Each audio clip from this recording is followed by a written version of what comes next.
welcome, everybody, back to a brand new episode of the Trans Lesson Plan, your go-to podcast for transgender history. As always, I'm your host, Mark. It is an absolute pleasure to have you all back here on this Sunday morning, evening, afternoon, depending on where you are in the world, of course. I am happy to give you an episode actually on the weekend of the holidays. Last week, just to give y'all a heads up, the reason why an episode wasn't recorded is because I moved into a new place. So I'm closer into downtown Atlanta, bought me a condo down here that is extremely spacious, has everything that I need. I closed last Friday, so that entire weekend of me being on vacation, kind of ish, and having the time to actually move into this place is the reason why I wasn't able to have enough time to record. But as I said, I was going to give you all an episode and for the Christmas holidays, and I'm happy to do that for y'all. So yeah. Welcome everybody. So I'd always like to welcome my new and returning listeners. If you are brand new here, welcome to the Trans Lesson Plan podcast.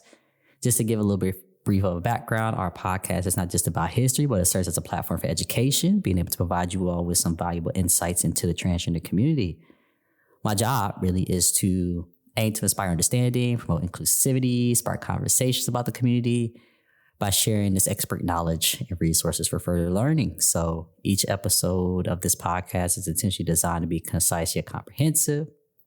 About a duration, about 15 to 20 minutes. Give you something to start with, of course, and you can learn more at your own time. So welcome to all my new listeners. I hope you enjoyed today's episode.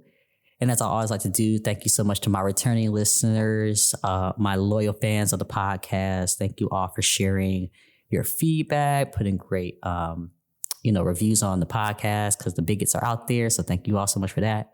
And thank you all for being, like I said, extremely valuable into this resource and continuing to inspire me to write more episodes, do more research, create these episodes, etc. If my audio sounds weird than what it normally does, it's because all of my audio equipment is in Denver still. So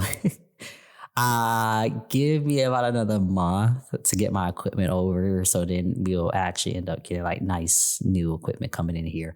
My office right now might have a little bit of an echo as well, which I'm gonna try to do in post to fix. But I don't have all my audio stuff in here, like my isolation panels and all that stuff. So give me a little bit of time, and you all will get the high quality podcast that you normally get. But as I said, as always, thank you all so much for continuing to support and bear with me with an abnormal schedule, at least for right now. Like I said, now that I moved into the new place and once I get all my equipment over, we should be good to go move forward for eternities and eternities of seasons to come. So thank you. So today we'll be discussing Dr. Ben Barres, and I actually meant to look this up, so I apologize in advance. I meant to make sure that I want to pronounce his last name correctly. So let me just do a quick little Google Translate just to make sure that I'm pronouncing his last name right, because this episode is about him, and I'm going to say his last name fairly often the whole time. No. I don't think, okay, no. Bars. Is that really how you pronounce it? Hold on. Nope. Come on. Bars. It's pronounced Bars. Okay, cool. Nice. Okay. So Dr. Ben Bars, who is a pioneer neuroscientist and transgender advocate who actually transformed our understanding really of brain cells while breaking into really the academia section of what this really topic is going to be about. So I want to go over Dr. Ben Barnes, who is actually a transgender man who transitioned during his time when he was actually in school and used what he learned as a neuroscientist actually to benefit and advocate for gender equality, and obviously too as well transcending his achievements really to being more involved into the LGBTQ plus scenery too as well. So let's get into Dr. Ben Barnes. Born in 1954 in Newark, New Jersey, Dr. Bars grew up in a modest family, really, where his intellectual curiosity really flourished, despite the limited resources that he had. It was in the quiet, corners of the West Orange Public Library where he actually ended up discovering his profound love for science and spending his countless hours really poring over into scientific texts and dreaming about really the future discoveries that are to come and what we actually know a little bit more of today. Despite his significant financial challenges that could have really deterred others, right? His exceptional academic brilliance and determination earned him a prestigious scholarship to MIT. Now, for those who may not be familiar, if you're really outside the US or really just don't pay attention to the college stuff, MIT is a very, very prestigious university, especially for the STEM field of science, technology, engineering, and mathematics. So Dr. Bars having this type of scholarship is exceptional, really, if you really think about the intellect that he has.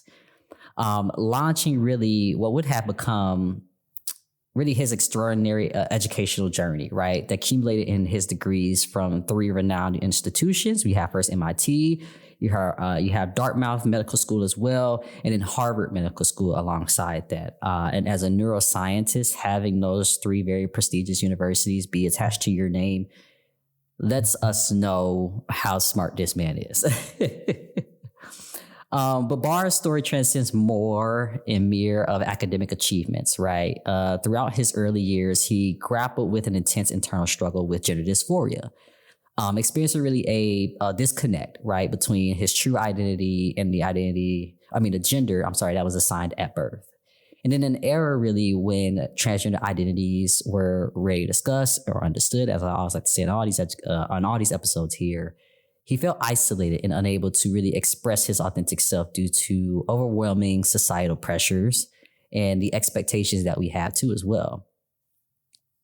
So a transformative moment really in his journey occurred when he encountered the writings of transgender activist Jamison Green, who's very renowned in our industry here, whose experiences resonated really deeply with his own, providing him with the vocabulary and the framework to really understand his identity. Now in 1997, after years of internal reflection, Bars made what many consider an extraordinarily courageous decision to transition at this point. Now, despite harboring deep concerns about potential negative impacts on his very promising scientific career, he really chose to embrace his authentic identity, penning a heartfelt letter to his colleagues and affirming his commitment to remain the same passionate and dedicated scientist while also being able to live his true self. Now, his transition experience provided him with really a unique and invaluable perspective on gender discrimination within the scientific community, right? Which, for those who may not know or aren't really deep into the scientific community is extremely, has a lack of diversity, let's just say that. As we progress within the years, it has increased a little bit more, but it's still very... one group of particular individuals, I would like to say, that really still dominate that community. So as he adequately observed in what would become a frequently cited quote that I actually ended up grabbing, and I quote, "It was only changing sex at the age of 40 and experienced life from the vantage point of a man that I finally came to be fully aware of these barriers," which is what Dr. Bars had wrote, faced by women really in science. This really firsthand experience of the stark contrast and treatment between perceived gender identities became really a powerful catalyst for his advocacy work.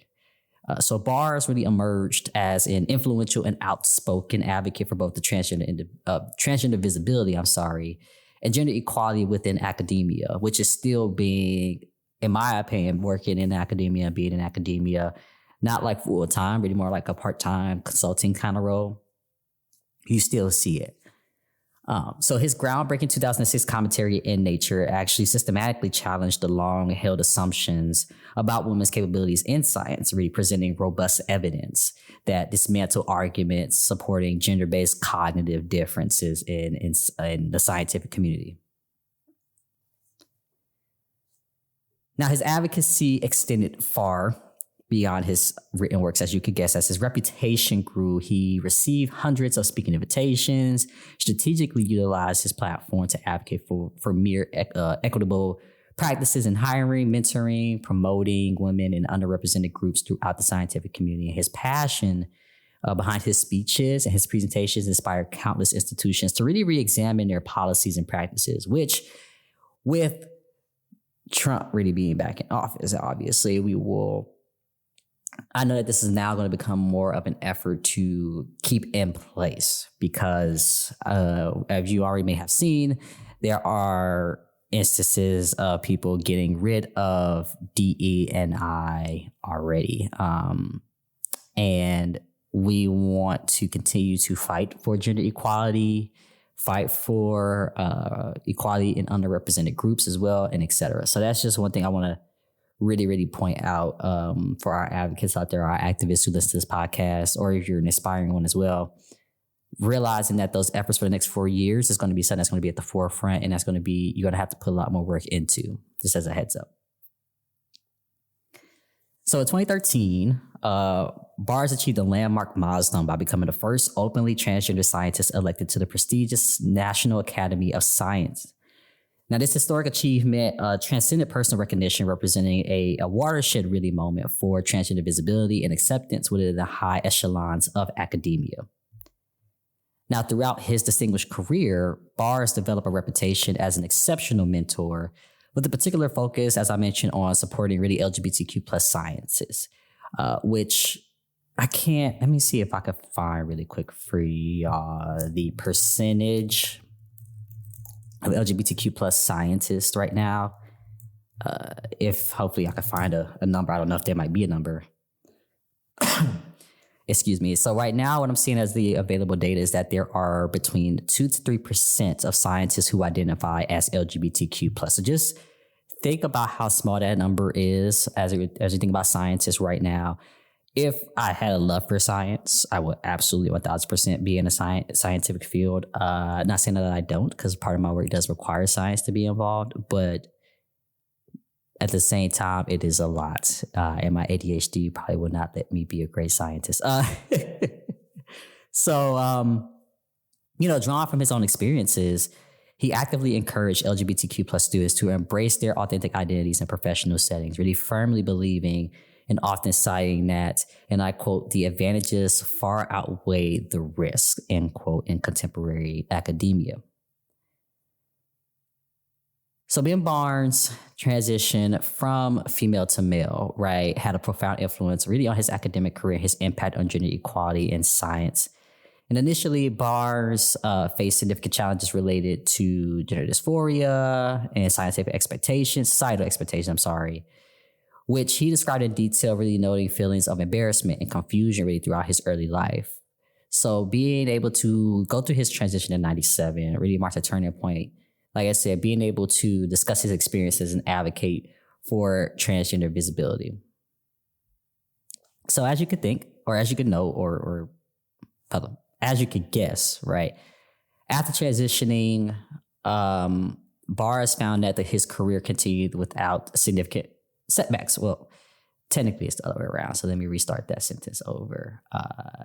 After transitioning, Bars found that his career continued without significant setbacks, which is not common as you could think in our world, right? Contrary to his fears that it might end his academic pursuits. His experience really allowed him to become a role model for others in the community, emphasize really the importance of visibility and support for individuals in academia. So Bars also used his platform to address gender discrimination in science, particularly after his commentary within Nature regarding the underrepresentation of women. Being able to make sure that he argued against the notion that women are innately less capable in science, which, as you could guess, that's just 1,000% false. And his advocacy highlighted the systematic barriers women face, which he personally experienced during his time at MIT, where he noted the lack of female role models and pervasive sexism in the academic environment. So throughout his transition, subsequent advocacy, Bars not only advanced his career by also contributed significantly to the discourse on gender equality in science, helping to raise awareness about the challenges faced by both women and transgender individuals in academia. So his journey illustrates the intersection of personal identity, professional achievement, ultimately fostering a more inclusive environment within the scientific community. So, to kind of give some key takeaways, as I always like to do if you are brand new here to the podcast, a few things that I feel as though Dr. Barr's life provided to what we know today in transgender history.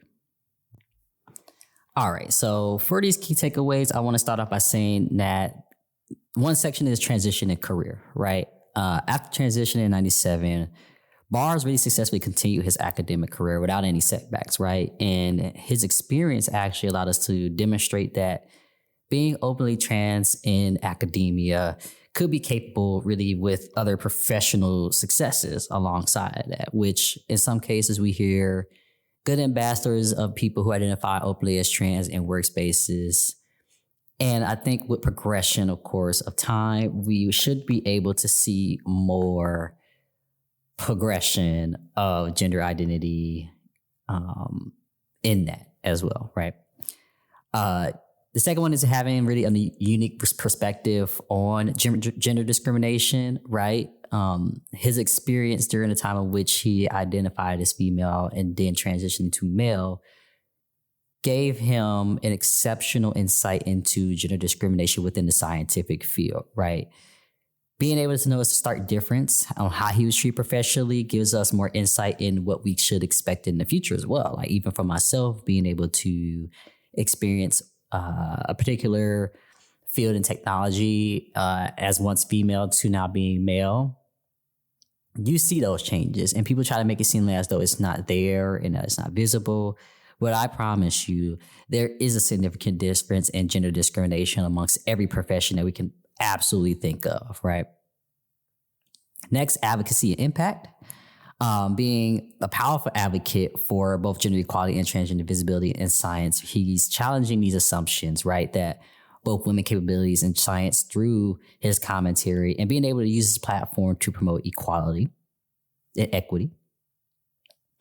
His historic achievements, like I said, being the first openly transgender scientist to be elected in the National Academy of Sciences. And then his legacy in being able to be a fantastic mentor, right? Supporting LGBTQ plus scientists and encouraging them to embrace their authentic identities within the professional setting, which, as I mentioned already, if you are someone who is young, maybe in college, early child, I want you to think about this story if you are someone who is particularly interested in sciences, at least, right? 2 to 3%, like I said, scientists who identify as LGBTQ plus is not a large number. It's a very significantly small number. We need scientists in every single field within the scientific community possible. So if you are interested in it, I want you to go out there and do your job, your due diligence to make sure that it can be done, right? Please, please, please do. Please do. Do not fear that you can't be exactly what you want to be in life. Okay. I just want people to know that. So to wrap up, his story, Dr. Barr's, represents really a groundbreaking combination of scientific excellence and social advocacy. As I mentioned, right, helping creating a more inclusive environment for everyone who is within the scientific realm. Dr. Barr's legacy stands as a powerful testament to harmonious integration of scientific excellence and social advocacy, and his unwavering courage in living authentically while pursuing groundbreaking research not only opened doors, but shattered barriers for future generations of transgender scientists, really helping to forge a more inclusive and equitable scientific community where talent and dedication transcends gender identity. So with that, to wrap, I want to thank you all for listening to today's podcast episode about Dr. Ben Bars. Please check out his story in every way possible that you can. A simple Google search will get you the basics. But if you're in academia, please take a look at his work as well. I think you will find it absolutely fantastic to see the excellence of his tremendous brain, to be completely honest with you. As I always like to do, like I said, thank you all for listening. If you want to follow the podcast, you can follow us at the Trans Lesson Plan on Instagram and Twitter. I am in the process of hiring a social media manager, so stay tuned for that. You always see a lot more content coming to those pages in the meantime. If you want to follow me, the host, you can follow me at mariiiwrld. That's MAR3ISWRLD on Instagram and Twitter as well. I will not be recording the episode next week due to the holidays. Plus, I'll be traveling, visiting family. So take the next week, obviously, off. If you can, do some reading, like I said, spend time with your family, second families, etc. Please make sure you're taking care of yourself. Be safe, especially during the new year, because I will be dropping an episode during that time. But just in case I don't tell you all that, please enjoy the new year. Be safe around that time as well. And love on those around you.